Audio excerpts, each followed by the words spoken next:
Bismillah. Bismillahirrahmanirrahim. Assalamualaikum warahmatullahi wabarakatuh. Waalaikumsalam Waalaikumsalam warahmatullahi wabarakatuh. wabarakatuh. Innal hamdalillah nahmaduhu wa nasta'inuhu wa nastaghfiruh wa na'udzu billahi min syururi anfusina wa min sayyiati a'malina. May yahdihillahu fala mudilla lahu wa may yudlil fala hadiyalah.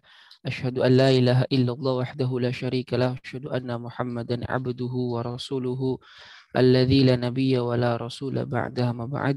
As'alullah subhanahu wa ta'ala an yamunna 'alaina bi'ilmin nafi' wa 'amalin shalih wa an yufaqqihana fid din wa an yaftaha lana futuhal 'arifin wa an yarzuqana Allah al-ikhlasa fil aqwali wal a'mal. Allahumma amin.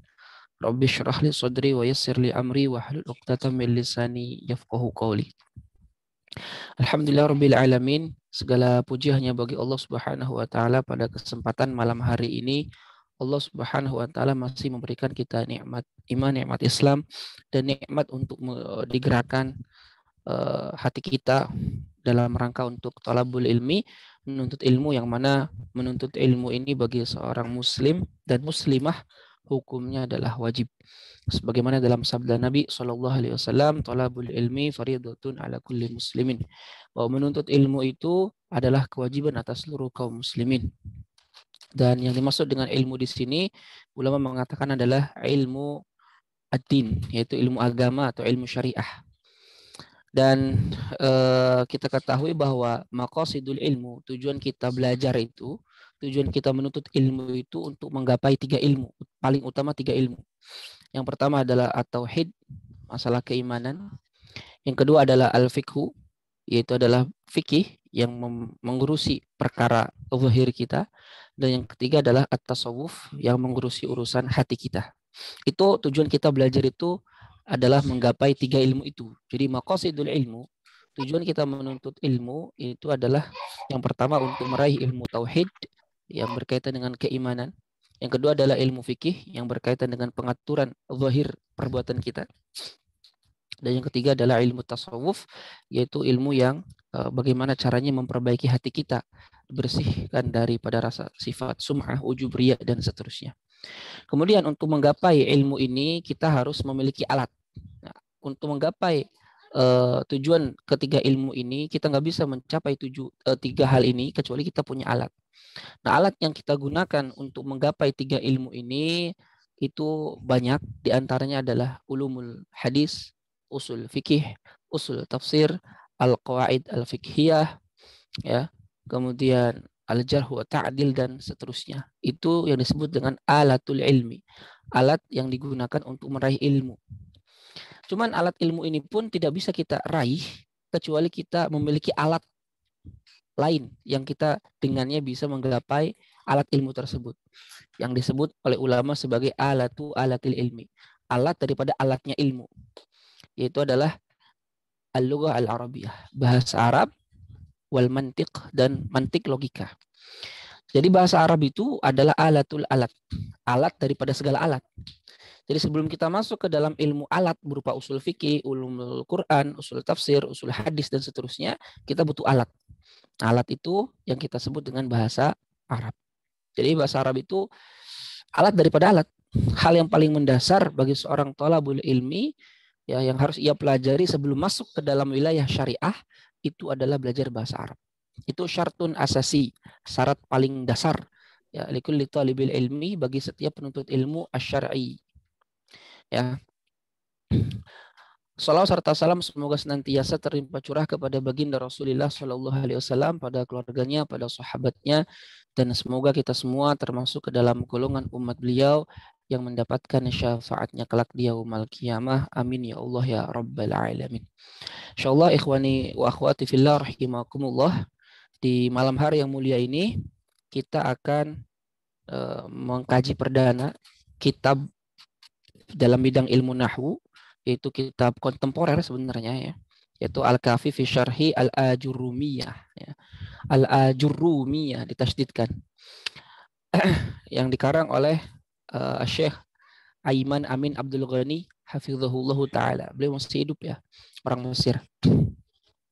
Yang mana kitab ini beliau menggabungkan syarah dengan menggabungkan penjelasan atau syarah klasik model klasik dengan syarah model kekinian. Beliau gabungkan dan diungkapkan dengan ibarat-ibarat, ungkapan-ungkapan atau bahasa-bahasa yang mudah untuk difahami.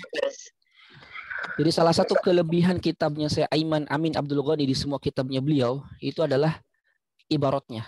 Ungkapannya, bahasanya itu sangat mudah difahami oleh orang yang membacanya. Khususnya kita orang ajam, orang yang bukan Arab asli, itu sangat dimudahkan, dimanjakan ketika kita membaca kitab-kitab beliau. Kitab beliau kan banyak ya. Ada Al-Kafi fi Syarhi Al-Ajurumiyah, ada Al-Kafi fil Balaghah, ada Al-Kafi fil Imla, ada Mulakhas Qawaidil Lughatil Arabiyyah, kemudian juga ada apalagi Al-Kafi fi Nahwi, Al-Kafi fi Sarfi, kemudian juga tentang Al-Mu'jam, beliau juga ada. Kemudian juga beliau punya Al-Kafi fi Syarhi Ashinkiti, ya, beliau juga punya yang lain-lain. Banyak kitab-kitab beliau banyak, termasuk yang terbaru itu Al-Kafi fi Syarhi Alfiyat Ibn Malik. 2 jilid saya ada, dan itu kitabnya kita baca Sarah Al-Kafi, Sarah Alfiyah, tapi kalau kita baca kitab ini karya beliau kayak bukan Sarah Alfiyah. Artinya mudah untuk difahami. Bahasa beliau mudah untuk cocok lah kalau bagi orang ajam, orang yang non Arab belajar bahasa Arab itu dengan kitab beliau cocok. Karena bahasa yang beliau gunakan tuh bahasa-bahasa yang memang kekinian gitu, yang mudah untuk difahami. Nah, kitab ini memang sebetulnya kalau mau dikatakan cocoknya dipelajari bagi orang yang sudah pernah belajar bahasa Arab sebelumnya. Jadi bukan bagi orang yang awam sekali tentang bahasa Arab. Akan rada susah kalau orang awam sekali belajar bahasa Arab, masuk ke kitab ini agak rada susah. Kecuali dia punya semangat tinggi mungkin bisa. Afdolnya memang sudah pernah belajar bahasa Arab sebelumnya. Kita baru ngaji ini. Ya, karena memang kitab ini lumayan sarahnya itu agak diperlebar, ya, tidak sebagaimana kitab yang lain yang singkat kayak Mukhtasar Jiddan, tapi ini agak diperlebar. Nah, kelebihan kitab ini juga ada tadribatnya, ada latihannya. Jadi nanti setiap selesai kita ngaji, kalau ada nyampe tadribat latihan nanti mohon untuk diisi. Ya, nanti kita di pertemuan berikutnya dikerjakan bersama bareng-bareng.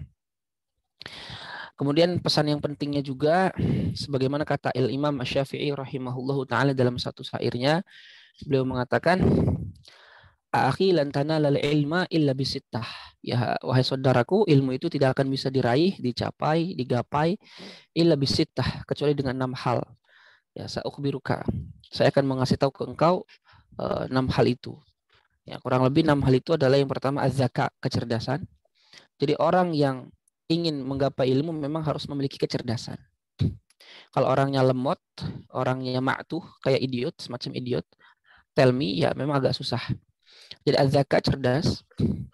Yang kedua, yang harus dimiliki oleh talabul ilmi adalah suhbatul ustadz. Ya, dia memiliki guru. Jadi nggak boleh dia belajar tanpa ada guru. Kalau belajar bahasa Arab sih rada mending. Kalaupun nggak ada guru, itu tidak akan terlalu tidak akan terlalu menyesatkan lah kalau salah itu, karena dia ilmu ilmu yang bisa ditentukan salah benarnya secara tepat gitulah. Kata ulama tasawuf kan mengatakan, man kana laisa syekh fakana syaikhu syaitanan. Barang siapa yang nggak punya guru, maka gurunya adalah setan.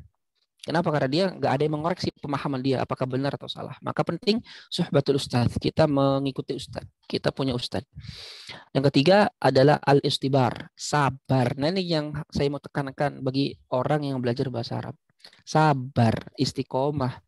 Karena penyakit orang yang belajar bahasa Arab itu adalah ramai di awal, sepi di tengah, di akhir kosong. Yaitu penyakit orang yang belajar bahasa Arab. Jadi harus al-istibar, sabar. Jadi Imam Syafi'i mengatakannya bukan as-sabr tapi al-istibar. Pakai wazan istaf'ala. Jadi istaf'ala, ifta'ala, istibar ya, ifta'ala. Jadi untuk menunjukkan penekanan. Betul-betul harus sabar belajar itu, sabar. Imam Syafi'i aja belajar sama Imam Malik itu kurang lebih berapa tahun ya? 10 sampai 18 tahun. Ya, baru setelah Imam Malik mengatakan saya semua ilmunya udah habis, silakan kamu merantau ke Baghdad untuk bisa berguru kepada murid-muridnya Imam Abu Hanifah. Didanai oleh Imam Malik, Imam Syafi'i pergi ke Baghdad. Jadi lama, ya. Kemudian yang keempat al-bulughah, harta. Jadi yang namanya belajar itu memang harus mengeluarkan harta. Ya, harus mengorbankan harta sesuai dengan kemampuan kita masing-masing.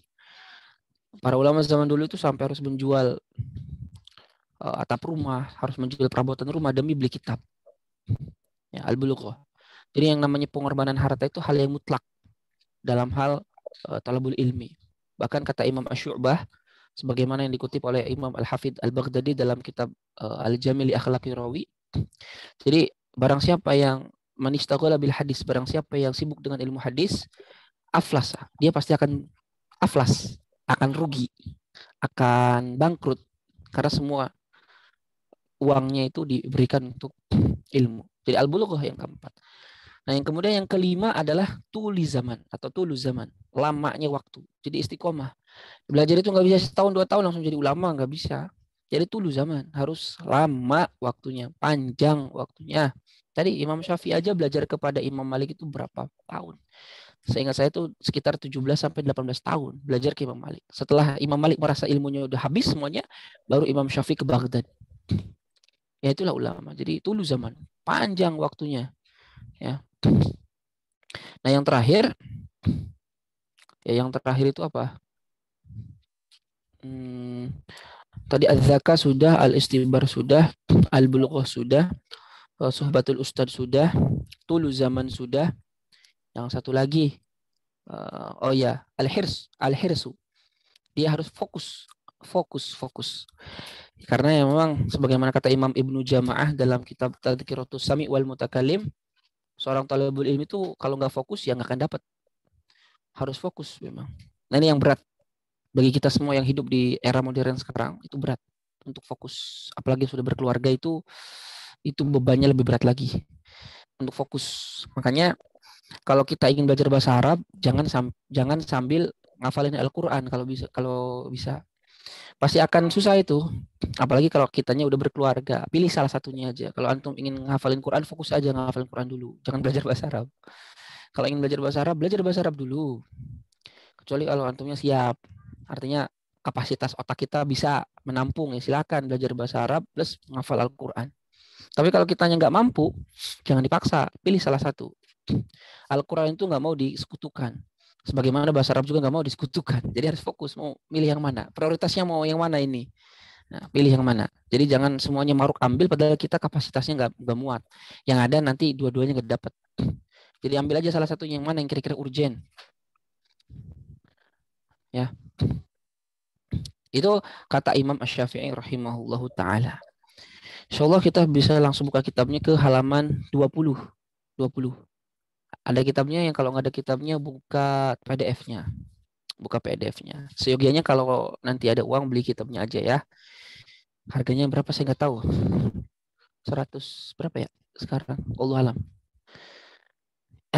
Saya beli dulu tahun 2000 berapa ya? 18. Yang ada kitabnya silakan bisa dibuka. Halaman 20 tentang ahamiyatul lughati ya wa makanatuha.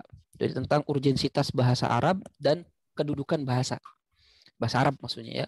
Ahamiyatul lughati, urgensitas bahasa Arab, wa makanatuha, dan kedudukan bahasa Arab. Ini mukadimah untuk menjelaskan kepada kita pentingnya tentang bahasa Arab. Karena orang belajar bahasa Arab kalau nggak tahu fungsinya, nggak tahu tujuannya, itu bingung nanti. Sebagaimana kalau kita perhatikan anak-anak yang belajar di pesantren, ketika belajar bahasa Arab itu kadang mereka kayak bingung gitu ya. Jadi dia paham apa yang diajarkan, tapi bingung buat apa sih fungsinya. Jadi dia nggak ada korelasinya dengan kenyataan gitu. Nah itu yang kesalahan yang banyak terjadi. Jadi kita harus menyadari fungsi bahasa Arab itu buat apa sih? Tujuan kita belajar bahasa Arab apa sih? Gitu. Dikatakan di sini, Bismillahirrahmanirrahim. Qala al-muallif rahimahullahu taala atau hafizahullahu taala wa nafa'ana Allahu bihi wa bi ulumihi fid dunya wal akhirah. Amin ya Allah ya rabbal alamin. Lilughati makanatun azimatun. Jadi bahasa Arab itu punya kedudukan yang sangat besar, yang sangat agung. Wa manzilatun rafi'atun, dan posisi yang tinggi. Fahiyya, nah bahasa itu kal qalbi, seperti hati, binisbati lil jasad, yang ada dalam suatu tubuh. Jadi posisi bahasa itu bagaikan hati yang ada dalam tubuh jasad seseorang. Ya. Wahia, dan bahasa itu al-bawabah, pintu. Pintu au an-nafidhatu, atau jendela, nutillu, yang kita bisa melihat minha, dari jendela atau pintu itu, ala ba'di maknunatillahi azza wa jalla, atas sebagian ciptaan Allah Subhanahu wa taala. Jadi bahasa itu tadi dikatakan oleh Syekh yang pertama seperti hati dalam tubuh. Ya, hati di sini, kalau kolbi di sini jantung lah bisa dikatakan. Karena kolbun itu bahasa Indonesianya jantung. Seperti jantung dalam tubuh. Gimana tubuh kalau nggak ada jantung? Ya mati. Nggak ada yang memompa darah. Kalau jantungnya tidak bergerak dengan benar, tidak memompa darah dengan benar, maka seperti terjadi penyumbatan, maka akan menyebabkan stroke. Itu kan ya. Kalau kemudian jantungnya tidak memompa darah ke bagian tangan, terjadi penyumbatan, maka tangan lama-kelamaan akan menjadi stroke. Jadi kedudukan jantung di dalam tubuh itu sangat vital. Kalau seandainya jantung tidak ada, ya bisa menyebabkan kematian atau bisa menyebabkan kecacatan. Nah, bahasa itu sama. Kalau seseorang tidak mengerti, seorang muslim tidak mengerti bahasa Arab, akan mengalami kematian. Kematian apa? Kematian dia dalam memahami agamanya. Atau akan mengalami kecacatan dia di dalam memahami agamanya. Dan bahasa itu juga seperti pintu atau jendela yang dengannya atau darinya kita bisa melihat sebagian daripada ciptaan-ciptaan Allah. Ya. Wa nata'arrafu, dan kita bisa mengenal biha, dengan pintu atau jendela itu, ilallah, kepada Allah. Jadi melalui jendela kita bisa melihat ciptaan Allah. Dari ciptaan Allah itu bisa menyampaikan kita kepada pembuktian adanya Allah Subhanahu wa taala. Wa natadabbarul Qur'an, dan kita mentadabur, menghayati, memahami isi Al-Qur'an biha, dengan melalui jendela atau pintu tersebut. Qala ta'ala, Allah berfirman, inna anzalnahu Qur'anan Arabiyyan la'allakum ta'qilun. Sesungguhnya kami menurunkan Al-Qur'an itu dengan bahasa Arab, dengan berbahasa Arab. La'allakum ta'qilun, supaya kalian bisa memahaminya. Jadi Allah sengaja ya menurunkan Al-Qur'an dengan berbahasa Arab itu supaya kalian memahami isinya. Dengan kalian faham bahasa Arab, itu kalian akan bisa sampai kepada Allah Subhanahu wa taala. Yaqulu Al-Hafidz Ibnu Katsir rahimahullah, Imam Ibnu Katsir, Imam Abdul Fida Ibn Al-Katsir rahimahullah berkata dalam tafsirnya ini, sebenarnya lughatul Arab, bahasa Arab itu afshahul lughat, adalah bahasa yang paling fasih. Fasih itu yang paling jelas, paling terang. Wa abyanuha, dan yang paling jelas. Itu bahasa Arab. Wa awsa'uha, dan bahasa yang paling luas. Kosakatanya paling luas, paling banyak. Ya, wa aktsaruha, dan yang paling banyak apanya, ta'diyatan, untuk mengekspresikan gitu ya, lil ma'ani, terhadap makna-makna, allati taqumu bin nufus, yang terdapat di dalam jiwa. Bayangkan nama singa aja bisa ada 100. Nama singa itu ada 100. Ada ada Al-Asad kan gitu, ada Al-Usamah, ada apa lagi? Apalagi banyak, Al-Hafs dan seterusnya. Nama singa aja ada 100. Jadi bahasa Arab itu paling banyak, paling luas untuk bisa mengekspresikan makna yang terkandung dalam jiwa kita, kita ingin ungkapkan gitu ya. Nah, cara pengungkapannya itu bisa dengan berbagai macam lafaz sesuai dengan makna yang kita ingin ekspresikan. Saking luasnya kosakata bahasa Arab, saking luasnya lafaz-lafaz yang terdapat dalam bahasa Arab. Falihadza, oleh karenanya, unzila, diturunkan, asyraful kutub, kitab yang paling mulia, bi asyrafil lughat, dengan bahasa yang paling mulia, yaitu bahasa Arab. Itu kata Imam Ibnu Katsir. Qala Abu Ishaq Az-Zajaji. Abu Ishaq Az-Zajaji itu pernah berkata, sami'tu Abul Abbas Al-Mubarrid, aku pernah mendengar Abul Abbas Al-Mubarrid. Mubarrid ini seorang ahli nahwu ya pada zamannya. Perkataannya sering diambil hujah-hujahnya Al-Mubarrid ini. Yaqul, Imam Al-Mubarrid berkata, kana ba'du salaf, sebagian ulama salaf, yaqulun, berkata, alaikum bil arabiyyah, hendaknya kalian belajar bahasa Arab. Ya. Fa innaha, karena sesungguhnya bahasa Arab itu al-muru'ah al-zahirah. Ya. Adalah al-muru'ah, adalah kewibawaan al-zahirah yang sangat kelihatan.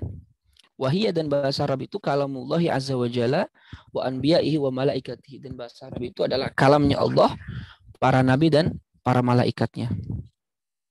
Wa kana Umar radhiyallahu anhu, dan Sayyiduna Umar bin Khattab radhiyallahu anhu yaqul, berkata, hinama ketika kataba, dia menulis surat ila Abi Musa al-Asy'ari, kepada Abi Musa al-Asy'ari. Fatafaqahu fis sunnah, hendaknya kalian pelajari, fahami as-sunnah, wa ta'allamul arabiyyata, dan hendaknya kalian belajar bahasa Arab, wa a'ribu al-Qur'an, dan fahamilah Al-Qur'an, fa innahu arabiyyun, karena Al-Qur'an itu berbahasa Arab. Itu kata siapa? Umar. Wa qala Umar bin Khattab aidan, Umar bin Khattab juga pernah berkata, ta'allamu al-arabiyyata, belajarlah bahasa Arab, fa innaha min dinikum, karena bahasa Arab itu bagian dari agama kalian. Sesuatu yang tidak bisa dipisahkan oleh agama kalian itu bahasa Arab. Wa ta'allamul faraid, dan pelajarilah ilmu faraid, ya, ilmu waris. Fa innaha min dinikum, karena itu juga bagian dari agama kalian. Wa yaqulu al-Asma'i, Imam al-Asma'i seorang penyair besar dan juga termasuk gurunya Imam Syafi'i. Jadi Imam Syafi'i itu sebelum ke Imam Malik, beliau itu ditaruh oleh ibunya itu di suatu kabilah namanya kabilah Hudzail, kabilah Hudzail, yang mana kabilah Hudzail ini orang-orang yang tinggal di pinggiran Arab gitu ya, yang mana bahasa mereka masih terjaga. Jadi kebiasaan orang Arab dulu, kebiasaan para khalifah juga, ketika mereka punya anak, maka anaknya itu dipesantrenkan, bahasa kitanya, di Arab-Arab pedesaan. Kenapa? Karena bahasa mereka masih terjaga. Nah, Imam Syafi'i itu belajar bahasa Arab di kabilah itu 20 tahun. Ya, 20 tahun lamanya. Jadi bukan pesantren sih, bahasanya bolak-balik lah Imam Syafi'i itu ya. Kadang nginep berapa hari, pulang ke rumah, terus kayak gitu. Selama 20 tahun lebih. Jadi Imam Syafi'i, bayangkan orang Arab asli, dari 4 imam yang Arab asli itu cuma Imam Syafi'i. Imam Ahmad bukan orang Arab, Imam Abu Hanifah bukan orang Arab, Imam Malik juga bukan orang Arab. Kalau seingat saya Imam Malik bukan orang Arab. Jadi satu-satunya orang Arab itu Imam Syafi'i, keturunan Quraisy. Nah, jadi Imam Syafi'i yang orang Arab asli sendiri, beliau itu belajar bahasa Arab selama 20 tahun. Nah, ketika di suku Hudzail, itu Imam Syafi'i itu ketemu dengan Imam Al-Asma'i. Nah, kata Imam Al-Asma'i itu, man hadzal rajul, siapa orang ini? Ya, bukan man hadzal rajul, man hadzal fata, siapa pemuda ini? Karena Imam Syafi'i masih muda. Kenapa? Kata Imam Al-Asma'i, ini pemuda tapi sudah bisa memperbaiki syair-syair yang salah gitu. Makanya ulama sepakat bahwasanya kalamu Asy-Syafi'i, perkataan Imam Syafi'i itu hujjatun, adalah hujjah fil Arab, dalam bahasa Arab. Jadi kalamnya Imam Syafi'i itu bisa dijadikan landasan hujjah di dalam teori bahasa Arab. Itu ulama sepakat. Jadi Imam Syafi'i itu masih kalamnya hujjah. Ya, maka kitab-kitab karya beliau Ar-Risalah itu bisa dijadikan patokan dalam kaidah bahasa Arab. Ya. Nah, Imam Al-Asma'i berkata gini, inna akhwafa ma akhafu, sesungguhnya yang paling aku khawatirkan, ya.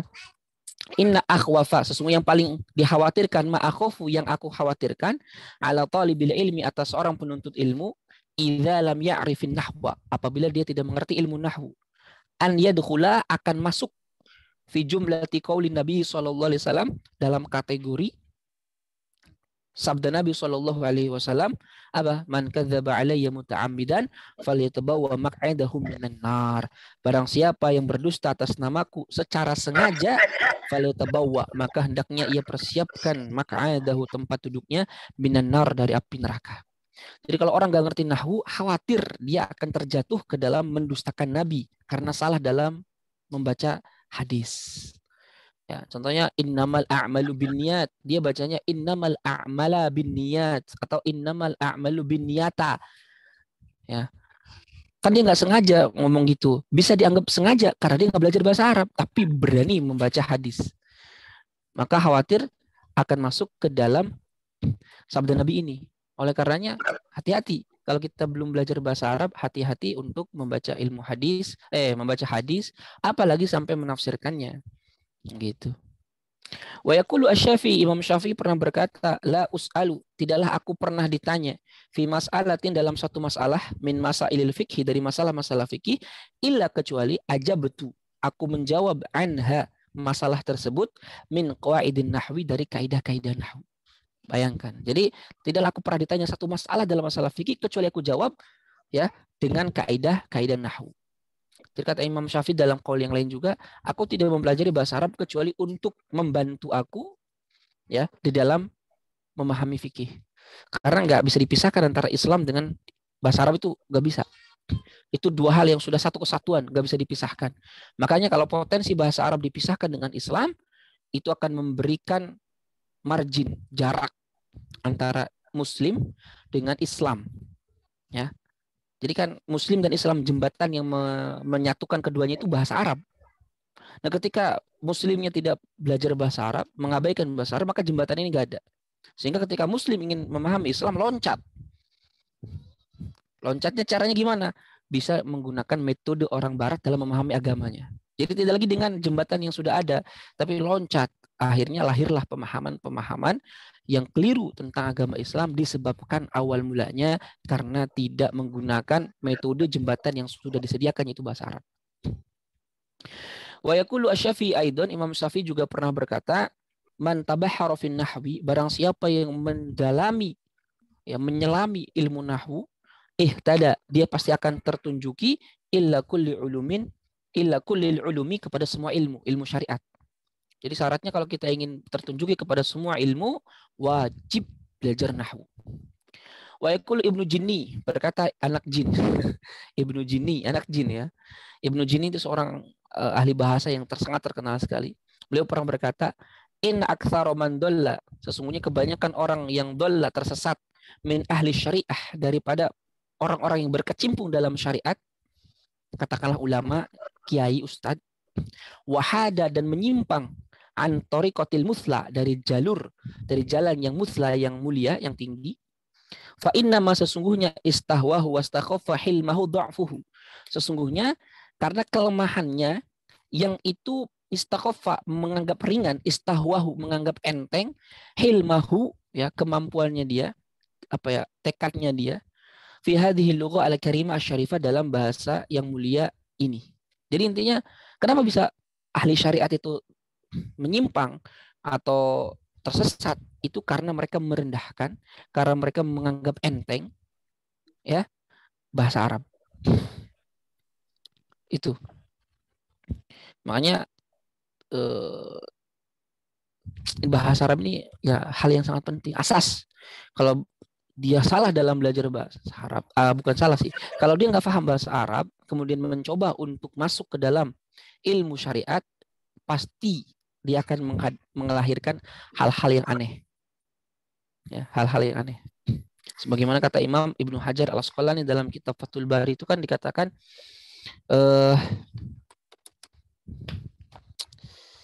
lupa saya kaulnya gimana. Oh ya, man takallama fi ghairi fannihi, barang siapa yang berbicara bukan dalam bidangnya, atabil ajaib, dia pasti akan mengeluarkan statement-statement yang aneh-aneh.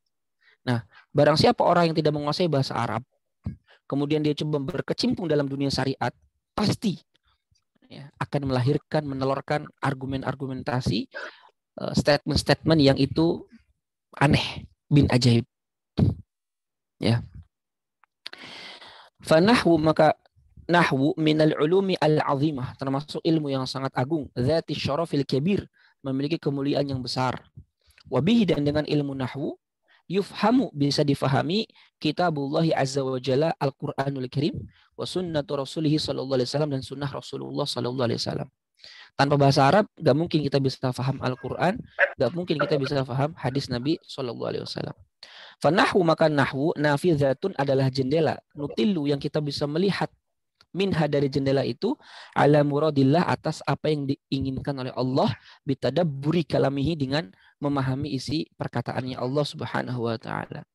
Wal wusulu, dan sampai ila ma'anihi, kepada makna-makna yang diinginkan oleh Allah, as-samiyah, yang tinggi. Ya, jadi gak bisa lah intinya orang yang melihat pemandangan melalui foto dengan orang yang melihat pemandangan secara langsung, itu memiliki asar, memiliki bekas yang berbeda. Ya kan? Nah, sama orang yang membaca Al-Quran karena paham bahasanya dengan orang yang membaca Al-Quran lewat artinya, itu pasti beda. Ya, bekas yang ada dalam dada kitanya pasti beda. Kalau orang yang hanya mengandalkan terjemah, dia hanya terpaku dengan terjemah atau penafsiran si penerjemah. Sudah. tidak lebih. Tapi kalau kita belajar bahasa Arab, memahami bahasa Arab, maka ketika Allah mengatakan alhamdulillah, itu langsung travel otak kita. Alhamdulillah. Alif lamnya alif lam apa ini? Alif lam jinsiyah atau alif lam al-hakikiyah? Apa sih alif lam al-hakikiyah atau alif lam al-istighraq? Kalau alif lam istighraq berarti alhamdulillah, semua pujian itu hanya milik Allah. Kalau alif lam al-hakikiyah berarti hakikat pujian itu hanya milik Allah. Ya. Kalau ada yang lain punya pujian, itu hanya nempel saja. Hakikatnya semuanya itu milik Allah. Atau maknanya semua pujian itu apapun itu adalah milik Allah. Nah itu kalau kita ngerti bahasa Arab. Jadi beda ya apa bahasanya ya, respon terhadap ayatnya itu beda. Kenapa? Karena kita paham bahasa Arab, orang lain hanya memahami lewat arti. Kalau lewat arti kan segala puji hanya bagi Allah. Begitu. Beda. Asarnya beda. Bekas yang dihasilkannya beda. Begitu.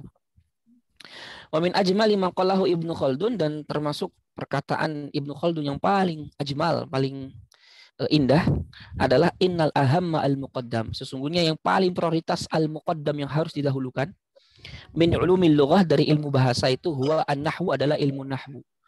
Karena ilmu bahasa Arab itu kan ada 13 ya. Kata Imam Syekh Mustafa Al-Ghulayini dalam kitab Ad-Durus Al-Arabiyah itu kan, bahasa Arab itu ada 13 ilmu, 13 macam. Ada nahwu, shorab, ma'ani, bayan, badi', ilmu wad'i, ilmu al-istiqaq, ilmu arud, ya kan? Kemudian ada ilmu imla dan seterusnya.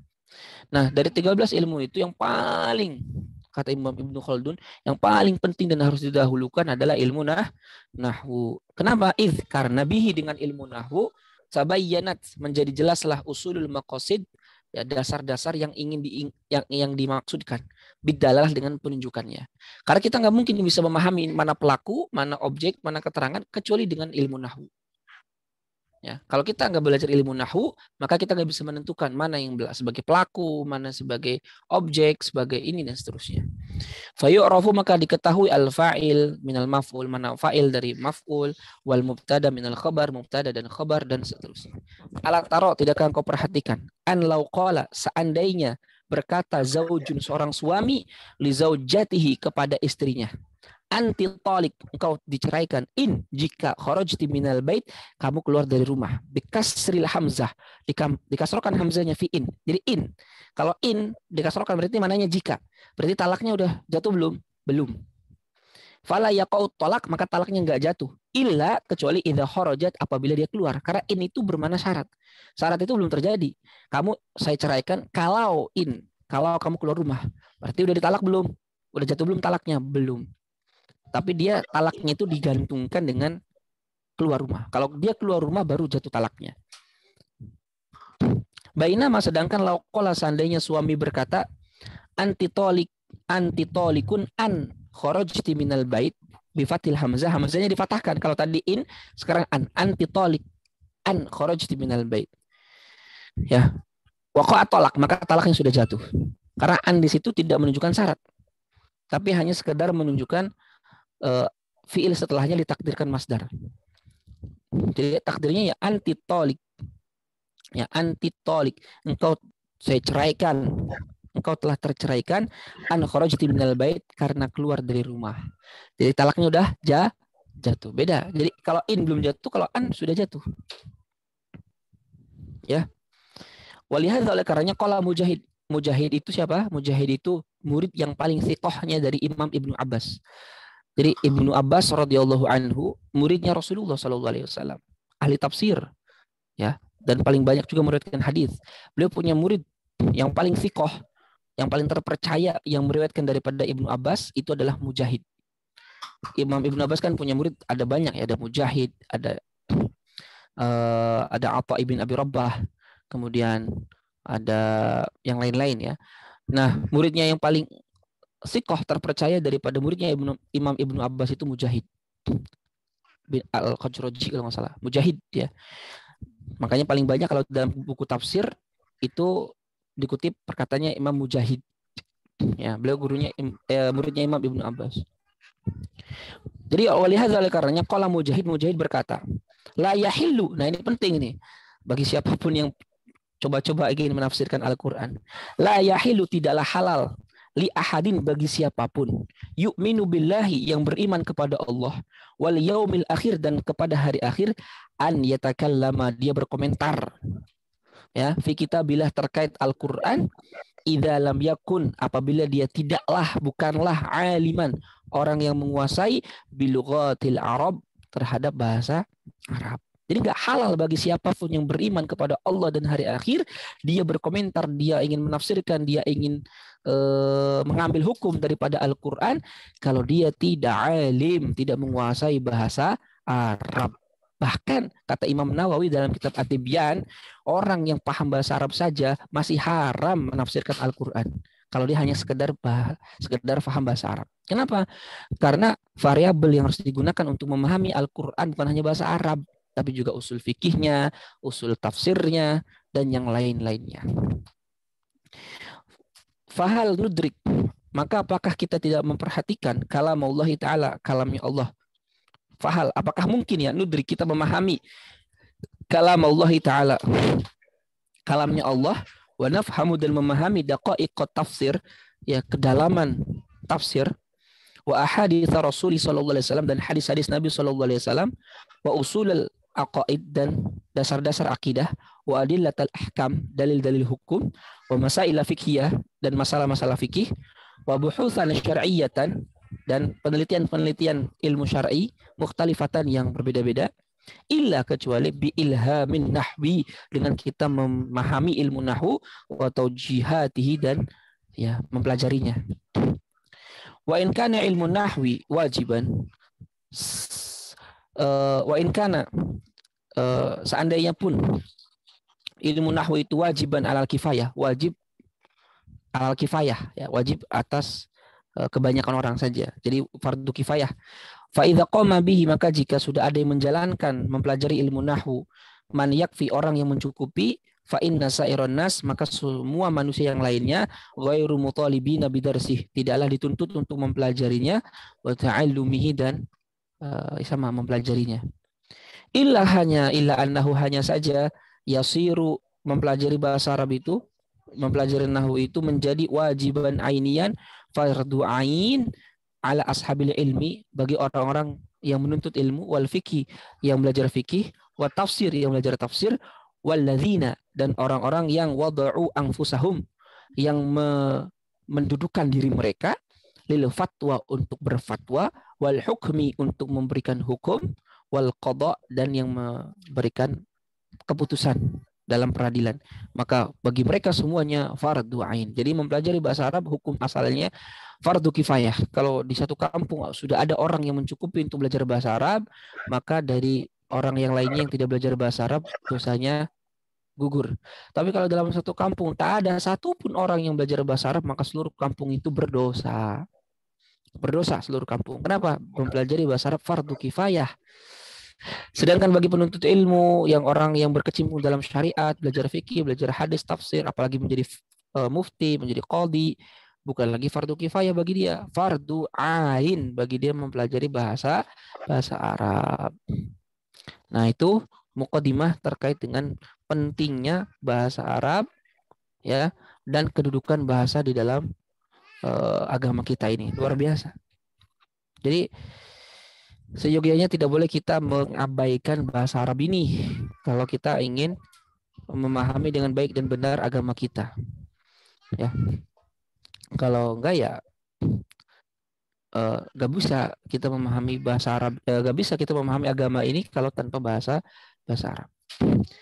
Oke, itu mukadimahnya. Paham ya semuanya? Ada yang mau kita diskusikan dulu atau lanjut?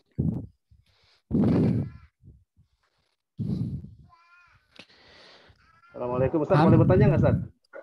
Iya, silakan. Bismillahirrahmanirrahim. Assalamualaikum warahmatullahi wabarakatuh. Waalaikumsalam warahmatullahi wabarakatuh.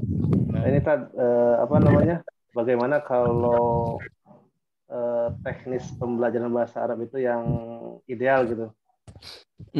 Begini Ustaz, saya kasih contoh bagaimana kalau misalkan kita ganti-ganti guru atau ganti-ganti metode, kan sekarang banyak tuh metode pembelajaran bahasa Arab yang cepat Ustaz. Kita berharap kita bisa cepat belajar bahasa Arab gitu. Bagaimana Ustaz, saran Ustaz bagi kami sebagai pemula belajar bahasa Arab. Iya. Syukran, Tad. Assalamualaikum.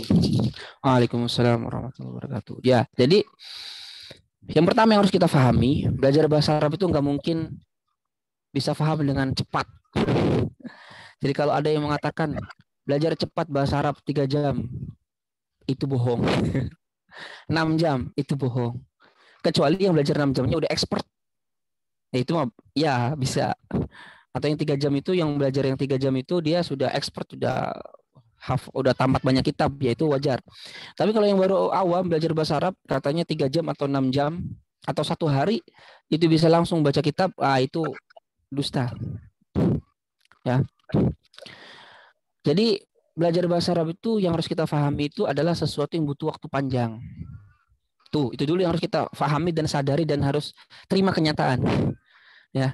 Jadi jangan ngebayangin belajar bahasa Arab itu bisa cepat gitu, enggak.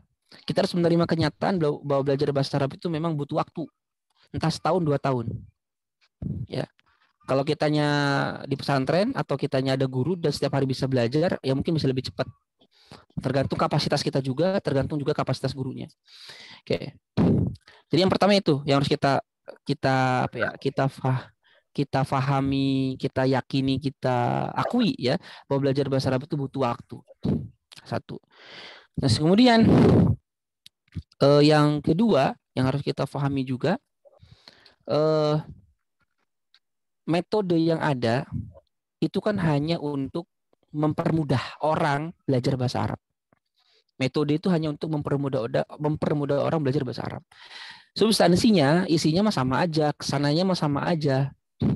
Ya, semua metode itu apapun itu kesananya mah sama aja. Yang membedakan itu hanya apa ya? Hanya kesan di awal. Itu yang bahasa saya. Jadi kalau metodenya bagus, kesan di awal tuh kayak mudah belajar bahasa Arab. Nah, itu yang menjadikan orang itu kayak semangat belajar. Kok ini mah mudah? Padahal mah sebenarnya ketika dia masuk ke sana, sama aja isinya mah dengan apa yang dibelajar orang lain, gak ada bedanya. Cuman karena kesan di awal itu kayak mudah, itu menjadikan dia tuh semangat. Oh, belajar. Tapi kalau metodenya yang nggak bagus, maka kesan awal tuh kayak, bahasa Arab berat banget ya. Akhirnya menjadikan dia tuh nggak mau belajar lagi. Jadi metode itu hanya mempermudah, tapi isinya mah sama gitu, nggak ada yang beda. Cuman ya orang tuh bikin metode itu cuman ya gini-gini doang sih, ngembangin yang ada, terus gimana caranya supaya lebih asik. Oh begini, ini ditaruh di sini dulu, di sini, atau mengambil dengan menggabungkan dengan apa dan seterusnya, gitu doang. Tapi substansinya mah sama. Jadi sebenarnya kalau saya pribadi sendiri nggak pernah mempermasalahkan metode, ya. Mau metodenya apapun, kalau kita sudah dari awal menyadari belajar bahasa Arab itu butuh ketekunan, butuh waktu panjang, dan ini adalah perkara wajib karena kita adalah seorang muslim, maka ya pokoknya metode apapun itu yang penting kita sampai ke dalam tujuan. Apa itu? Ngerti bahasa Arab. Ya, Afwan, tujuan kita bukan ngerti bahasa Arab, memahami Al-Quran dan Sunnah, memahami agama Islam. Jadi jangan sampai, ini yang paling banyak tuh ya, yang suka salah. Jangan sampai kita itu tersibukkan dengan metode, lupa dengan tujuan. Itu. Padahal belajar bahasa Arab itu bukan tujuan. Bisa bahasa Arab itu bukan tujuan loh ya. Bahasa Arab itu alat. Ingat alat. Dia bukan tujuan. Tujuan kita itu memahami ilmu tauhid, ilmu fikih, ilmu tasawuf. Gitu maksud kita. Jadi bahasa Arab itu bukan tujuan. Dia hanya alat, kendaraan yang kita gunakan untuk memahami agama Islam. Kemudian yang ketiga, belajar bahasa Arab itu bagaikan kita membuka lahan di hutan. Di awal itu pasti repot. Kita kayak buka hutan kan masih banyak ini ya, banyak pohon dan seterusnya. Jadi kita harus di awal tuh pasti capek kan, babatin dulu. Tapi kalau udah jadi jalan contohnya, ya tinggal ngeng aja. Ya gitu belajar bahasa Arab tuh. Di awal itu kayak gitu, beratnya luar biasa. Beratnya itu belajar bahasa Arab luar biasa di awal. Tapi kalau kita udah dapet, nah, udah kesannya tinggal ngeng gitu aja. Ya, dan itu yang saya alami juga begitu. Jadi berat di awal. Tapi kalau sudah kena, ya udah ngeng aja, ngeng ya itu. Nah, memang yang penting tuh istiqomah sih memang. Istiqomah yang penting. Jadi jangan sampai satu guru hidup gak enak, udah pindah lagi, nggak akan pernah bisa kayak gitu. Ya, jadi itu saran saya 3 lah minimal. 1, kita harus menyadari bahwa bahasa Arab ini butuh waktu untuk mempelajarinya, nggak bisa singkat. Yang kedua, metode itu hanya untuk mempermudah. Jadi metode apapun terserah. Yang penting kita jangan lupa dengan tujuan kita, yaitu bisa bahasa Arab. Yang ketiga, kita harus memahami belajar bahasa Arab itu di awalnya berat, bagaikan membuka hutan. Tapi kalau sudah kebuka, insya Allah Allah mudahkan. Nah, itu sih yang poin 4 terakhir yang paling penting, kita harus meyakini, menyadari belajar bahasa Arab itu tujuannya adalah untuk memahami agama Allah. Kalau dorongannya itu insya Allah bisa. Tapi kalau dorongannya sekedar hanya cuman sekedar gegayaan, mungkin itu ya sangat mudah untuk dibelokkan dengan godaan dan seterusnya. Begitu, Allahu a'lam bishawab. Paham ya? Ada yang ditanyakan lagi? Boleh, Ustaz. Ya, silakan. Ya, saya dulu ya, Ustaz ya. Iya, mangga. Oke, Assalamualaikum warahmatullahi wabarakatuh. Waalaikumsalam warahmatullahi wabarakatuh. Sebelumnya saya ucapkan jazakumullah khairan kepada Ustaz Robi ya atas waktu dan kesempatannya ini, dan saya apresiasi juga karena ini bagi saya sih ini sangat penting ya Ustaz Robi untuk tadi yang sudah disampaikan, untuk terus memupuk semangat ya, walaupun barangkali di antara para peserta juga sudah, saya yakin sudah belajar bahasa Arab, dan mungkin karena kita juga sudah bisa bersilaturahmi di sini, yang mudah-mudahan ini bisa terus lanjut ya Ustaz Robi ya. Amin, Tadi amin. juga disampaikan bahwa pendekatan yang digunakan oleh Ustaz Aiman Amin Ghani ini kan cukup memudahkan ya. Jadi kalau kita mudah-mudahan bisa lanjut terus, yang mudah-mudahan bisa dilanjutkan mungkin nanti di kitab berikutnya ya. Tadi juga sudah disampaikan Ustaz Robi. Barangkali juga ini Ustaz yang mungkin masih juga menjadi penasaran ya, adanya tadi juga disampaikan oleh penanya pertama, kitab banyak gitu ya, metode juga banyak. Mungkin nanti dan tidak harus hari ini atau mungkin nanti Ustaz Robi ada kesempatan gitu untuk kemudian bisa memberikan semacam peta barangkali Ustaz ya, terkait kitab-kitab yang memang sudah lama dikembangkan oleh para ulama gitu ya. Ya walaupun kita sekarang ya entah dikatakan ini baru awal atau tidak, tapi saya memandang roadmap itu sangat penting Ustadz ya. Jadi kita tadi Ustadz Robi mengibaratkan ada hutan, jadi kita pun dengan adanya roadmap itu makin semangat juga gitu ya untuk terus naik tangga gitu ya, dan tidak putus asa, artinya mengazamkan diri bahwa masih panjang juga gitu ya perjalanan untuk mendalami bahasa Arab ya. Jadi macam-macam lah kitab ya. Jadi ada Imriti, ada kalau tadi disampaikan Ustaz Robi ada Syarah Ibnu Malik ya, Alfiyah Ibnu Malik dan lain-lain. Tapi kehalusan di mana perbedaan mungkin kita juga belum dapat bayangan gitu ya Ustaz ya. Jadi dari Ajurumiyah yang sangat fundamental dan sangat membantu. Kemudian para ulama kemudian membuat kitab-kitab lain gitu ya. Nah itu saya pikir mungkin nanti secara bertahap saja Ustaz ya, untuk kemudian bisa memberikan pencerahan lah. Jadi untuk membangun semangat juga untuk kami. Jazakumullah khairan. Bayakum. Jadi nanti mungkin saya bisa tuliskan ya. Mungkin ini subjektif kalau bisa dikatakan karena kan sesuai pengalaman ya. Ada saya punya buku namanya At-Turuq Al-Manhajiyah. Ya, jadi itu kitab karya ulama Al-Azhar yang isinya itu membahas tentang Mabadi'ul Khamsah. Mabadi'ul Ashrah. Ya, pondasi-pondasi ilmu yang 10 dari setiap ilmu. Kemudian kitab-kitab apa saja yang harus dipelajari sesuai dengan leveling. Dari mulai mubtadi, mutawasid dan muntahi. Mubtadi nahu itu apa, mutawasid itu apa, muntahi itu apa. Nanti itu masing-masing punya levelnya masing-masing. Mubtadi adalah orang yang baru belajar bahasa Arab. Contohnya, mubtadi itu orang yang belum sama sekali memiliki pembayangan tentang ilmu tersebut. Itu namanya mubtadi. Nah, kalau mutawasid adalah orang yang sudah memiliki pembayangan terhadap ilmu itu, namun dia tidak mampu untuk bahasanya itu mengembangkan ya. Kalau tidak saya salah ingat, mengembangkan atau menjawab pertanyaan-pertanyaan yang tidak ada dalam teori. Nah, itu.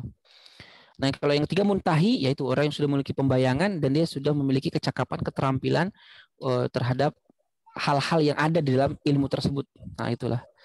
Nah, nanti kalau mubtadi kita apa ya, seperti jurmiyah itu mubtadi, imriti itu mubtadi, jurmiyah, imriti, shinkiti itu semuanya mubtadi. Ini tiga kitab ini saling berkaitan. Ya, jurmiyah, shinkiti dan jurmiyah, nazam shinkiti dan imriti. Ini saling berkaitan. Ya. Termasuk yang masih mubtadi akhir lah ya bahasa kita, mutamimah nanti gitu. Penutupnya mutamimah. Nanti masuk ke mutawasid, awal itu Qatrunada, Syarah Syuduruz Zahab. Qatrunada, Syuduruz Zahab, Alfiyah Ibnu Malik.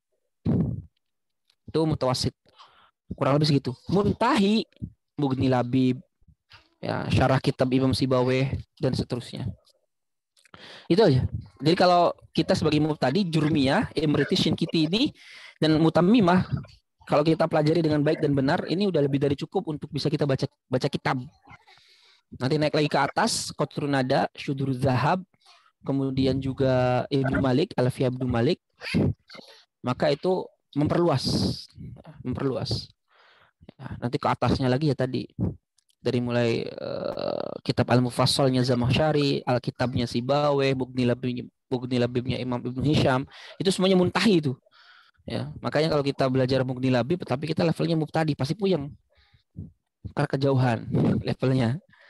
Nah, itulah kurang lebih nanti peta-petanya. Nanti mungkin saya bisa petakan terkait dengan masalah bagaimana belajar bahasa Arab kitab-kitabnya. Nah, yang paling utama itu memang yang harus kita miliki sekarang adalah istiqomah. Itu dulu ya, istiqomah untuk belajar bahasa Arab.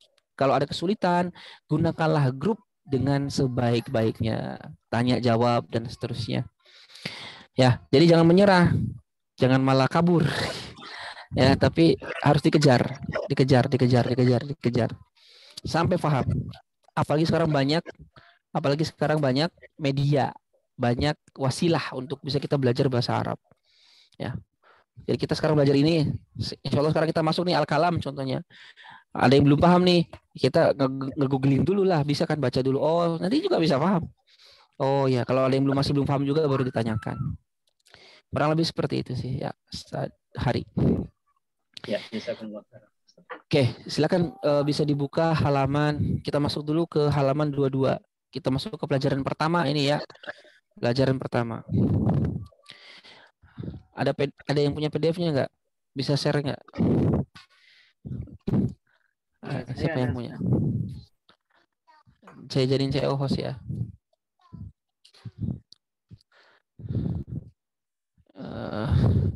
Ahmad Yusron. Dan jadikan CE host. Ya, bisa di-share silakan. PDF-nya ya, takut ada yang belum punya. Halaman 22. Halaman 22 silakan buka.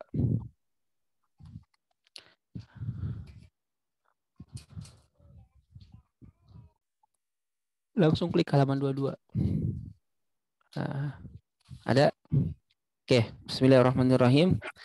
Ad-darsu al-awwal, pelajaran yang pertama. Ta'riful kalam, definisi al-kalam. Jadi al-kalam kalau dalam jadi al-kalam kalau dalam bahasa Indonesia itu kalimat sempurna. Ya, kalimat sempurna. Jadi ad-darsul al-awwal, pelajaran pertama, ta'riful kalami, definisi al-kalam. Definisi kalimat sempurna. Yaqulu Ibnu Ajurrum radhiyallahu anhu. Berkata Imam Ibnu Ajurrum radhiyallahu anhu, al-kalamu, kalam itu, huwa lafzul murakkab, adalah lafaz, al-murakkab, yang tersusun, al-mufidu, yang mufid, berfaidah, memberikan faidah, bil wad'i, dengan wada', bil wad'i, dengan wada'. Ibnu Ajurum. Jadi Imam Ibnu Ajurum memulai bisyarhi makna al-kalam dengan menjelaskan makna al-kalam wadi'an lahu yang diletakkan untuknya arba'ata syurutin 4 syarat. Jadi suatu kalimat sempurna dalam bahasa Arab itu bisa disebut kalimat sempurna apabila memenuhi 4 syarat. Apabila tidak memenuhi salah satu daripada 4 syarat ini, maka tidak bisa disebut al-kalam atau kalimat sempurna dalam bahasa Arab. Nah, kenapa sih kok para ulama itu memulainya dengan kalimat sempurna dulu? Karena para ulama biasanya memulai dari paling besar baru ke kecil. Jadi yang paling besar dulu kalimat sempurna, baru ke merinci bagian-bagiannya. Jadi bukan dari kecil ke besar, tapi dari besar ke kecil. Ya. Makanya para ulama memulai dengan kalimat yang sempurna. Jadi kalimat yang sempurna atau al-kalam dalam bahasa Arab tidak mungkin bisa terbentuk kecuali dia memenuhi 4 syarat ini. Apabila tidak terpenuhi salah satu daripada 4 syarat ini, maka dia tidak bisa disebut al-kalam atau kalimat sempurna dalam bahasa Arab. Apa itu 4 syaratnya? Yang pertama adalah al-lafzu, dia harus lafaz. Yang kedua dia harus al-murakkab, tersusun. Yang ketiga dia harus al-mufid, memberikan faidah, pemahaman, pengertian. Yang keempat bil wad'i, dengan wada'. Apa itu bil wad'i? Nanti kita jelaskan. Wasanabda, dan kita mulai fi syarhi hadhihi syurut, dalam menjelaskan syarat-syarat ini. Nah, awalan syarat al-kalam yang pertama adalah lafaz. Nah, maka ma ma'na lafzi? Apa itu makna lafaz? Al-lafzu, lafaz, dan nuhat, di sisi ulama nahwu, huwa adalah anutqu bil lisan, mengucapkan dengan lisan. Mengucapkan dengan lisan, dengan mulut. Ai yakunu sautan, yaitu lafaz itu adalah sautan, suara, mustamilan yang mencakup ala ba'dil hurufil hijaiyah, atas sebagian huruf hijaiyah, ya, seperti alif, ba, ta, tha, ja, ha, dan seterusnya. Jadi lafaz itu dalam definisi ilmu nahwu, dalam definisi ulama nahwu, lafaz itu harus memenuhi 2 syarat. Lafaz, satu, dia haruslah suara yang keluar dari mulut. Yang kedua, suara itu haruslah memuat sebagian huruf hijaiyah, alif, ba, ta, tha. Maka kalau suara itu tidak dikeluarkan oleh mulut, seperti suara yang dikeluarkan oleh benda, maka itu bukan disebut lafaz. Tulisan, maka itu bukan disebut lafaz. Kenapa? Karena tulisan bukan suara. Ya, isyarat itu juga bukan lafaz. Kenapa? Karena isyarat bukan ucapan. Maka isyarat, tulisan, ya, dalam istilah ulama nahwu itu bukan al-kalam, karena dia bukan lafaz. Yang kedua, suara itu haruslah mencakup sebagian huruf hijaiyah. Maka kalau kita mengucapkan tapi tidak atau bukan huruf hijaiyah kayak saya, maka itu bukan lafaz. Kenapa? Walaupun dia suara, tetapi dia bukan huruf hijaiyah. Jadi lafaz itu bisa disebut lafaz apabila memenuhi 2 syarat. Yang pertama dikeluarkan suara yang keluar dari mulut. Yang kedua dia mencakup sebagian huruf hijaiyah. Misal kalimat al-adlu, adil. Al-adlu itu lafaz. Kenapa? Kita ucapkan al-adlu, dan ucapan itu mencakup sebagian huruf hijaiyah kan? Alif, lam, ain, da, dan dal dan lam. As-sabru, al-ilmu, al-masjid, tariq, syarif, asil, maryam, yusalli. Itu semua lafaz. Kenapa? Karena kita ucapkan dan mencakup sebagian huruf hijaiyah. Bisyarti, dengan syarat an yakuna malfudhon, lafaz itu diucapkan mantuqon, terucap. Ya, harus diucapkan, harus keluar dari lisan. Kalau tidak keluar dari lisan, walaupun bisa difahami, maka bukan lafaz. Paham sampai sini ya? Falafzu, maka lafaz, yutlaku, disebut, ya, atau digunakan ala risalah al-mantuqoh bil lisan, untuk suatu surat atau ungkapan yang diucapkan bil lisan, dengan lisan. Wa ala hadza, oleh karenanya, fa inna risalata al-maktubah, oleh karenanya risalah atau surat yang maktubah, tertulis, la tusamma lafdhon, tidak disebut lafaz, ain dan nuhat, di sisi ulama nahwu. Kenapa? Karena tulisan itu tidaklah sesuatu yang keluar dari mulut. Maka tulisan itu tidak bisa disebut lafaz.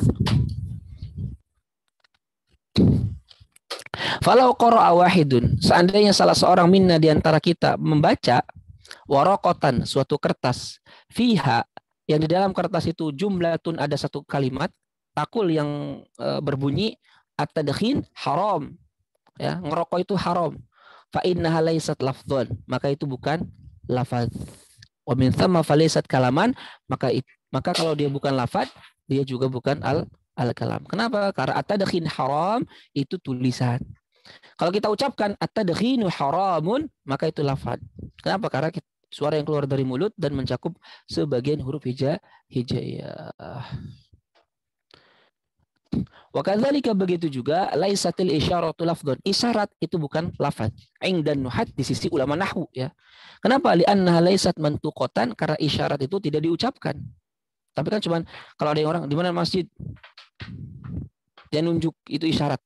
Itu bisa difahami oleh orang, tapi menurut ulama nahwu itu bukan lafaz. Kenapa? Karena tidak ada suara. Kalau dia bukan lafaz, maka dia bukan al-kalam.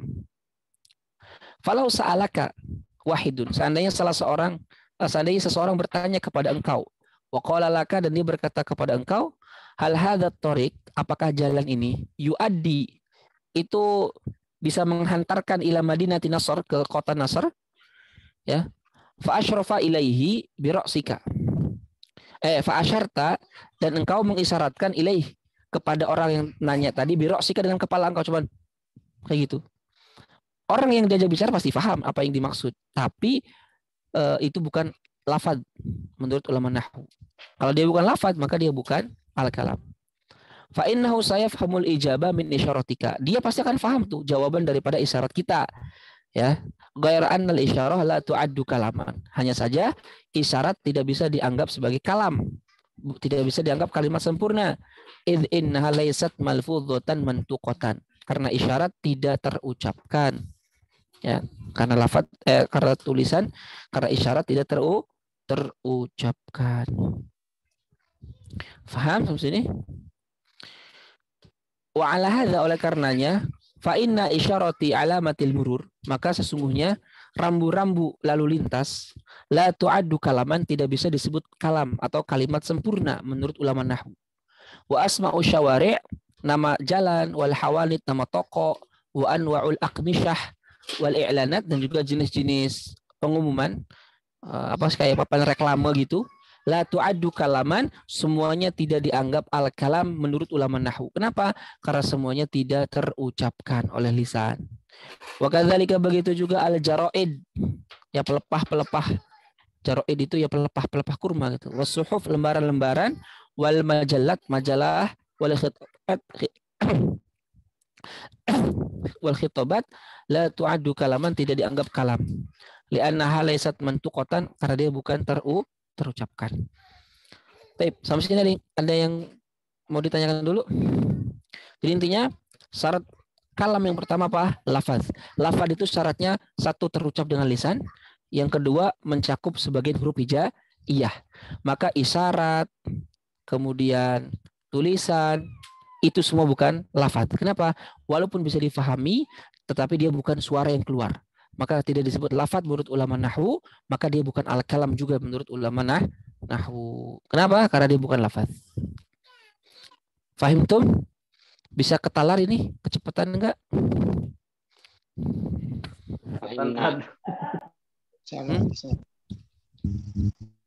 Ketalar. Jelas, Ustaz. Baik. Ada yang mau ditanyakan dulu?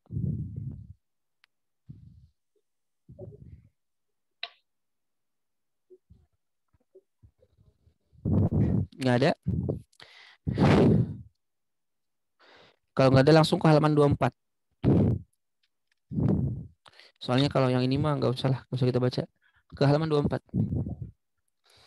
Jadi itu syarat kalam pertama apa? Lafaz. Dia haruslah berupa lafaz. Tsaniyan, syarat kedua daripada al-kalam itu apa? Ma ma'nal murakkab, yaitu adalah murakkab. Dia harus tersusun. Nah, pertanyaannya, apa itu murakkab? Apa itu tersusun? Huwa adalah ma yatarakkabu, sesuatu yang tersusun min kalimatain, dari dua kata fa aktsar atau lebih. Jadi syarat kalam atau kalimat sempurna dalam bahasa Arab berikutnya minimal harus tersusun dari dua kata. Jadi nggak ada kalimat sempurna hanya tersusun dari satu kata. Hatta dalam bahasa Indonesia pun nggak bisa kita bikin kalimat sempurna hanya dari satu kata. Saya, apa? Nggak bisa berfaedah, nggak bisa difahami. Kamu, nggak bisa berfaedah. Jadi syarat kalam dalam bahasa Arab itu minimal tersusun dari dua kata. Dua kata atau lebih. Jadi makna murakkab, makna tersusun itu adalah kata tersebut haruslah tersusun dari 2 atau lebih. Sawaun sama saja. Akan hadza tarkib. Apakah susunan ini zahiran, nampak kelihatan oleh mata bahwa ini ada 2? Itu semisal adinu yusrun, agama itu mudah. Ini kan kelihatan dengan mata kita. Adinu yusrun itu 2 kata. Itu namanya murakkab, tersusun. Ya. Adinu an-nasihah atau safaro abi, maka itu semuanya adalah murakkab karena tersusun dari 2 kata. Dan itu zahir, kelihatan oleh mata kita, memang ada 2 kata. Amkana muqaddar, atau tersusunnya itu ditakdirkan. Yang dimaksud ditakdirkan itu secara penglihatan cuma 1, tapi secara dikira-kirakannya ada 2, karena nggak mungkin ada kalimat sempurna hanya 1 kata. Misal contoh intabih, hati-hati, intabih. Intabih 1 kata. Cuman hakikatnya di 2 kata. Kenapa? Karena intabih itu pasti ada pelakunya. Hati-hati. Siapa yang disuruh hati-hati? Lawan bicara. Maka itu 2 kata. Intabih dan kamu. Cuman kamunya nggak bisa keluar. Ya, disembunyikan di dalam kata intabih. Maka itu namanya muqaddar. Dikira-kirakan ada 2, walaupun secara kasat mata cuma 1. Paham ya? Paham ini? Makanya Imam Ibnu Malik dalam Alfiyahnya kan mengatakan kalamuna lafdzun mufidun kastaqim. Kalam menurut ulama nahwu itu lafdzun mufidun, lafad yang memberikan faedah, kastaqim seperti lafad istaqim. Jadi beliau mau contohnya dengan istaqim. Padahal itu 1 kata. Nah, tapi kan hakikatnya 2 kata. Kum ijlis. Sama. Fakullu fi'lin, maka setiap fi'il mimma taqaddama, dari apa yang tadi telah dicontohkan, intabikum ijlis, yu'addu tarkiban, itu dianggap sebagai murakkab, tersusun dari 2 kata. Liwujudi domirin mustatirin, karena adanya kata pengganti yang tersembunyi, kata ganti yang tersembunyi, fikulil minha pada masing-masing fi'il. Nanti kita pelajari di bab kata ganti ya. Wa yakunu takdir, maka takdirnya intabih anta, kum anta, ijlis anta. Paham sampai sini? Paham. Baik. Fal murakkab, maka murakkab idzan jadi huwa adalah ma yatarakkabu, sesuatu yang tersusun min kalimatain dari 2 kata fa aktsar atau lebih.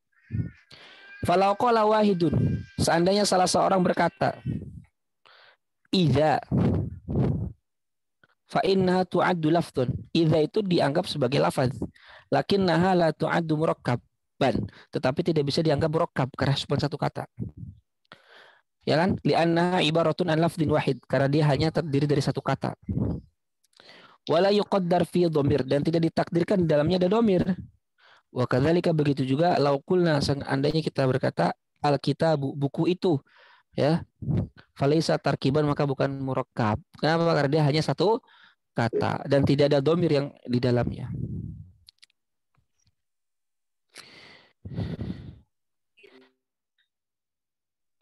Lau qala laka wahidun, seandainya seseorang berkata kepada engkau, madza akalta, apa yang kau makan? Fakulta lahu, kamu jawab kepada dia, as-samak, samak 1 kata kan? Nah, fahuwa lafdzun, as-samak itu lafad. Fahuwa lafdzu samak murakkab. Fahal lafdzu samak murakkab, apakah lafad samak doang itu dianggap murakkab? Na'am huwa murakkab, betul itu adalah murakkab. Kenapa?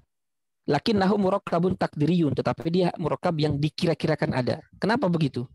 Ayat takdirnya akal tu as-samaka. Ketika orang berkata nih, kamu makan ikan, terus kita jawab, ada orang bertanya, apa yang kamu makan? Kita jawab, ikan.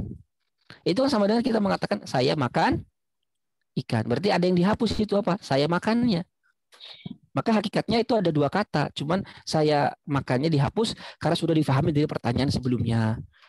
Tapi hakikatnya murakkab. Kenapa murakkab? Karena hakikatnya ada 2 kata. Paham sampai sini? Oke. Nah, fahiya fit takdir, maka dia di dalam takdir tatakawanu tersusun min salasi kalimatin, dari 3 kata. Itu al-fi'lu, fi'il, kata kerja, wa dhamir atta, dhamir ta, wal maf'ul bi, dan maf'ul bi. Paham sampai sini? Oke, ada yang ditanyakan dulu. Ya, ada. Mau bertanya? Silakan. Bismillahirrahmanirrahim. Assalamualaikum warahmatullahi wabarakatuh. Waalaikumsalam.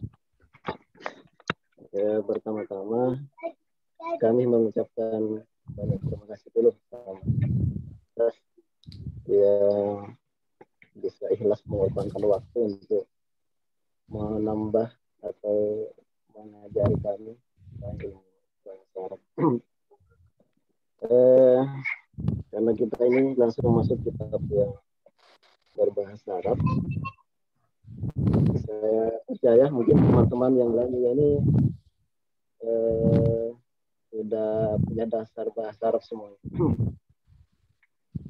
Yang saya tanyakan Ustaz di sini, ad-dinu an-nasihah, agama adalah nasihat. Nah, ini susunannya mubtada khobar. Nah, kami ini yang pemula itu diajari mubtada itu ma'rifah, khobar itu nakiro.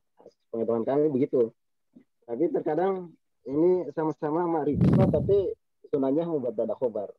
Seperti Allahu Somad.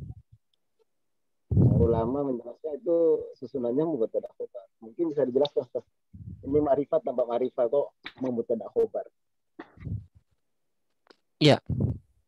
Ya, nanti kita akan bahas dalam mubtada khobar sebenarnya. Jadi intinya mah hukum asalnya tadi mubtada itu ma'rifat, khobar itu nakiroh, itu nanti kita pelajari begitu. Tapi nanti khobar pun boleh berupa ma'rifat. Kapan? Ketika bermakna penegasan. Kayak dalam contoh adinu an-nasihatu. Kalau Allahu as-somad, as-somad itu bukan khobar, itu sifat. Ya, sifat dari Allah. Nah, nanti insya Allah itu nanti kita belajar di bab mubtada khobar. Yang penting tadi yang kita pelajari, paham? Itu lafad dan murakkab. Jadi lafad, al-kalam itu tidak mungkin bisa disebut al-kalam dalam bahasa Arab kecuali memenuhi berapa syarat? 4. 1 harus lafad, 2 harus murakkab, 3 harus mufid, 4 harus bil wad'i. Yang pertama, syarat pertama al-lafzu. Lafad itu apa? Suara yang keluar dari mulut dan mencakup sebagian huruf hijaiyah. Maka tulisan, isyarat, ya, itu tidak dianggap lafad dalam bahasa Arab, maka tidak dianggap al-kalam. Syarat yang kedua al-kalam itu apa? Murakkab. Murakkab itu minimal tersusun dari 2 kata atau lebih. Karena nggak mungkin ada 1 kata bisa memberikan faidah kepada orang lain. Nggak mungkin. Minimalnya 2 kata di hampir semua bahasa. Bahkan saya nggak menemukan ada bahasa yang cuma dengan 1 kata bisa difahami. Ada nggak? Cuma 1 kata bisa difahami. Kayaknya nggak ada. Jadi minimal yang bisa memberikan kefahaman kepada orang itu 2 kata. Nah, maka kalimat sempurna dalam bahasa Arab pun sama. Minimalnya dia syaratnya dia sebagai kalimat kalimat sempurna itu dia harus 2 kata. Jadi kalau kayak al-kitabu doang maka tidak disebut al-kalam. Kenapa? Karena dia cuma 1 kata. Nah, kemudian murakkab tersusunnya itu dibagi 2. Ada murakkab zahir, artinya dia tersusun dari 2 kata yang kelihatan oleh mata nampak kayak adinu yusrun. 2 kata jelas nampak ada. Ada yang murakkab tersusun tapi takdiri, dikira-kirakan. Kelihatan kasat matanya 1 tapi ditakdirkan ada 2. Seperti fi'il intabih. Hati-hati, awas, intabih. Itu hakikatnya intabih anta. Karena hati-hati kamu, hati-hati. Siapa yang hati-hatinya? Kamu. Berarti 2 kata intabih dan anta. Cuman anta ini nggak boleh keluar karena dia domir domir kata ganti yang tersembunyi dalam fi'il intabih yang tidak boleh keluar. Nanti kita pelajari di bab domir. Nah, itu dulu yang kita pahami. Ada yang mau ditanyakan dulu di 2 syarat ini. Insya Allah 2 syarat laginya akan kita bahas di minggu depan. Ya. Silakan. Bismillahirrahmanirrahim. Assalamualaikum warahmatullahi wabarakatuh. Waalaikumsalam. Terkait termasuk takdiri bukan ketika seorang menemukan singa di hutan atau asadan itu tadi takdiri bukan singa ya. Gitu. Ya. Itu takdiri. Hakikatnya 2 kata. Itu namanya al-ilra atau juga at-tahdzir. Jadi kayak Asadan. Itu takdirnya ihdharu asadan. Hati-hati ada singa. Jadi asadan kenapa nasab? Karena dia maf'ul bi dari fi'il yang dibuang. Takdirnya ihdharu asadan. Ya begitu. Sebagaimana kalau ada orang mau berburu, kemudian kelihatan ada rusa contohnya. Kita nggak usah ngomong lagi. Dzalikal ghazal, kepanjangan, keburu kemudian rusanya pergi. Langsung aja al-ghazal. Maksudnya apa? Dzalikal ghazal. Ya, jadi itu takdiri. Ya, Allahu a'lam. I'rabnya Ustaz, kalau asadan berarti Maf'ul ada bih. bersembunyi gitu. Kalau tadi ghazalu berarti ada apa namanya? Fi'il yang dibuang.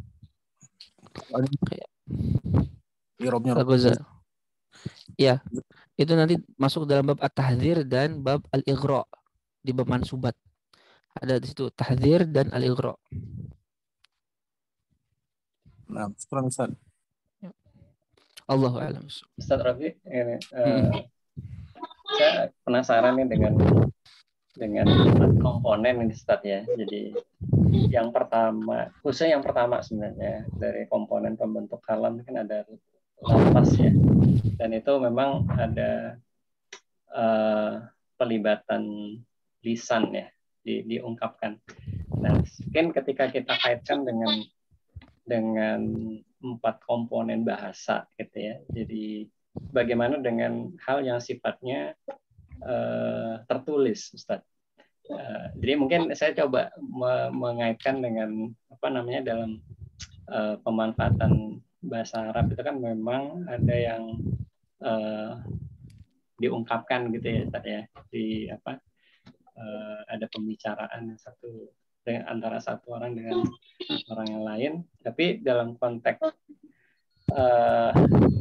kitab gitu ya, tulisan berarti tidak masuk ini Ustaz ya, atau seperti apa nih? Saya coba masih memetakan ya, karena ini bahasan awal dari ilmu nahwu ini kan kalam gitu ya. Mungkin ada insight dari Ustaz Rabi. Ya, jadi al-kalam dalam pandangan ulama nahwu itu haruslah ucapan. Harus diucapkan. Artinya tulisan yang ada dalam buku, kitab, semuanya itu bukan al-kalam. Karena itu bukan ucapan. Bukan suatu hal yang diucapkan. Dia menjadi al-kalam ketika kita baca, kita ungkapkan, maka disebut al-kalam. Jadi inilah al-kalam inda nuhat, kalam menurut ulama nahwu. Karena nanti al-kalam menurut ulama tauhid beda, al-kalam menurut ulama bahasa beda, al-kalam menurut yang lain juga beda. Nah, kalau al-kalam menurut ulama nahwu itu haruslah suara dan mencakup sebagian huruf hijaiyah, maka tulisan semuanya itu bukan termasuk al-kalam. Kenapa? Karena dia bukan lafaz. Ya, lafaz itu sendiri kan secara bahasa itu lafaz itu maknanya malfuz, sesuatu yang dikeluarkan gitu. Dikeluarkan. Iya. Seperti itu. Jadi kalau yang ada dalam kitab itu apakah termasuk kalam? Ya bukan kalau tulisan. Dia bukan kalam. Menurut ulama nahwu. Tapi kalau kita ucapkan dan kalimatnya memberikan faidah ya maka bisa disebut al-kalam. Seperti itu. Allahu a'lam. Semoga paham. Ada lagi atau cukup? Cukup ya? Cukup dulu ya. Aduh, udah malam. Nanti saya coba upload rekaman ini ya di channel YouTube. Ini tadi coba langsung nyambung ke YouTube-in, nggak bisa. Atau ada semacam miss antara Google dengan Zoom. Jadi error terus begitu. Nggak bisa live streaming di Facebook. Paling ini di-download dulu, nanti saya upload ke YouTube. Ya, Allahu a'lam bishawab. Silakan di murojaah lagi ya. Pelajaran kita baru sedikit kan. Banyaknya tadi muqaddimah. Ya, itu muqaddimah penting untuk menguatkan kita. Ya. Yang tadi kita pelajari mohon untuk dimurojaah kembali. Insyaallah Senin depan kita bertemu lagi melanjutkan 2 syarat yang lainnya. Ya, yang penting tetap istiqomah. Allahu a'lam bishawab. Kita akhiri pelajaran perdana kita kali ini dengan membaca hamdalah. Alhamdulillahirabbil alamin dan doa kafaratul majlis. Subhanakallahumma wa bihamdika asyhadu an la ilaha illa anta astaghfiruka wa atubu ilaih. Wal afu minkum. Assalamualaikum warahmatullahi wabarakatuh. Waalaikumsalam warahmatullahi wabarakatuh. Kalau Ustaz. Kalau Ustaz. Iya.